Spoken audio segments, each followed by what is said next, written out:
Muy bien. Terminábamos la clase anterior introduciéndonos a los problemas fácticos. En este repaso de de distintas exigencias, nuevas exigencias que le plantea al jurista a la hora de argumentar, a la hora de hacer su trabajo, en el marco del Estado de Derecho Constitucional.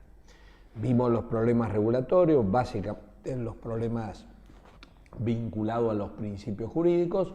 Estamos ahora prestando atención a las nuevas exigencias en el plano fáctico.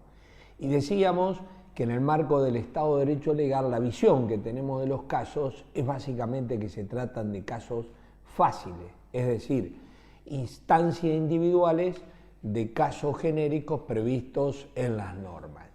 Sin embargo, hoy tenemos plena conciencia de la riqueza, diversidad de este mundo de los casos. E invocaba la autoridad de Tarufo al terminar la clase anterior, porque precisamente Tarufo, un proceduralista, quizás sea en ese sentido el que más ha aportado para tomar plena conciencia de la relevancia de los casos. Y vayamos a alguna de esas tesis que ponen una nueva sintonía del jurista con los casos. La primera es la preocupación por la verdad, dado que la verdad es condición de la justicia. Esto es obvio porque si al juez se lo logra convencer que Juan mató a Pedro y no lo mató, sin duda aquel error en materia de los hechos determinará una sentencia injusta, dado que estará condenando a un inocente, más allá de la erudición con que se dicte esa sentencia. El segundo tema es, hemos sido educados en la teoría de las dos verdades. Sin embargo, hoy justamente Tarufo insiste en aquella también tesis bastante obvia de que la verdad es una. Indudablemente estamos investigando esta muerte, o lo mataron o se suicidó. Y sin duda la verdad no pueden ser dos. En tercer lugar, tendríamos que aludir a qué llamamos la verdad. Y Tarufo en ese sentido habla de la teoría de la correspondencia. La verdad es, en definitiva, decir lo que son las cosas y lo que no son. Decir si esto es agua o decir si a Juan lo mataron o se suicidó. Un cuarto tema es la insistencia que, en definitiva, el proceso es una empresa epistemológica. El proceso no busca ejecutar la ley, el proceso no busca la paz, sino el proceso lo que busca es que cada uno se quede, reciba lo que le corresponda, lo justo. Esta es la finalidad. La quinta, y en sintonía con lo que venimos diciendo, Tarufo y las doctrinas procesalistas e incluso los códigos procesales insisten sobre un papel instructivo autónomo en materia de pruebas, al menos obviamente en el fuero civil. En definitiva, el juez dirige el proceso y tiene un amplio campo de medidas que puede y debe adoptar en orden a la averiguación de la verdad, dado que el proceso tiene aquel objetivo de lo justo. En sexto lugar, me gustaría destacar, en sintonía con lo que señalábamos, el papel de importancia creciente de los peritos, precisamente la prueba científica, en orden a averiguar la verdad. Hace 50, 70 años, una demanda de filiación se ganaba básicamente por la prueba que aportaba el jurista. Sin embargo, hoy lo que resulta decisivo es precisamente la prueba del ADN y, en consecuencia, el rol que cumplen los peritos. Y de ahí también la importancia que los juristas le prestemos mucha atención a los peritos, dado que si bien los jueces somos peritos de peritos, sin embargo, habitualmente el dictamen pericial ejerce una especie de autoridad sobre lo cual normalmente el juez se allana e incluso sin plena conciencia sobre el desarrollo de la prueba pericial. Y cuando hablamos de perito, esto nos remite a la ciencia de la que nos hablan los peritos. Y esas ciencias pueden ser duras, obviamente determinar si en definitiva se murió ahogado o no esta persona que estamos investigando su muerte.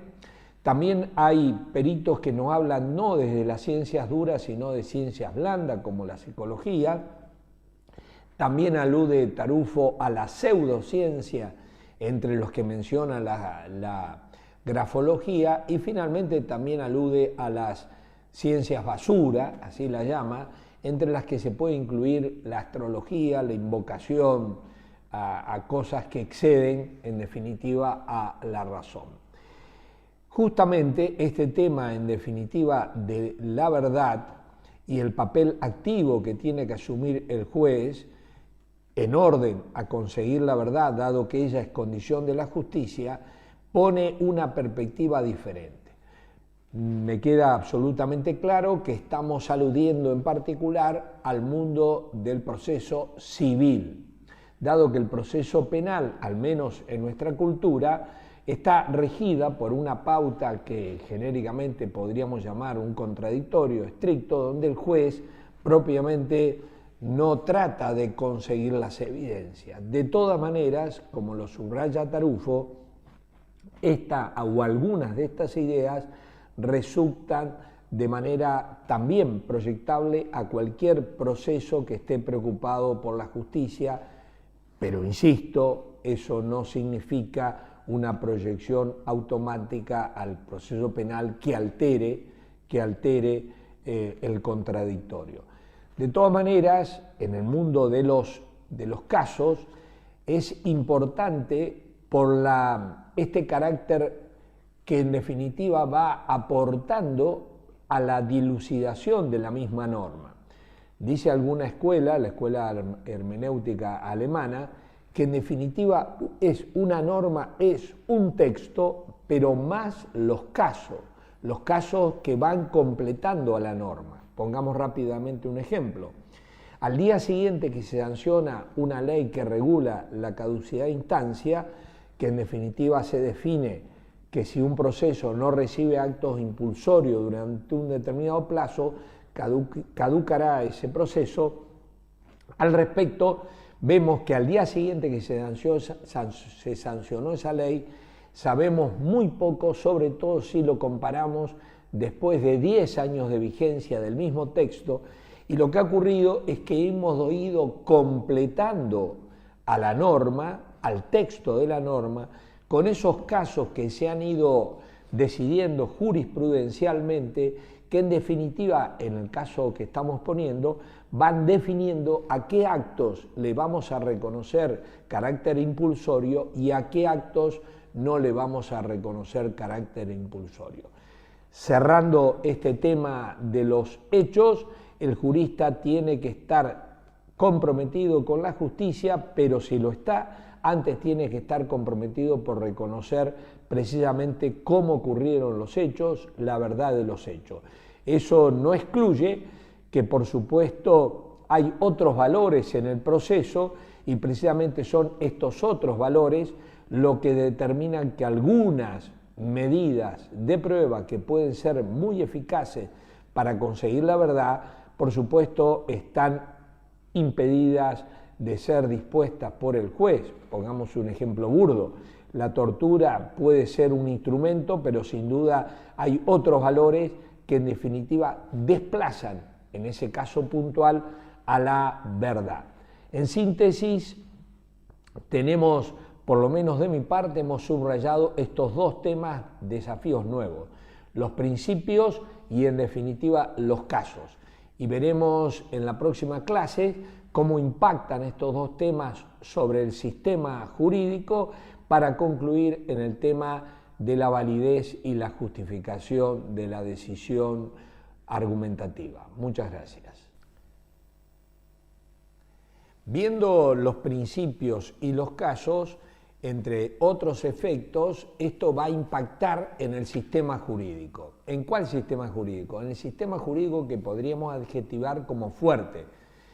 cuya expresión más completa, acabada, fue precisamente la que nos propuso Kelsen con su famosa pirámide.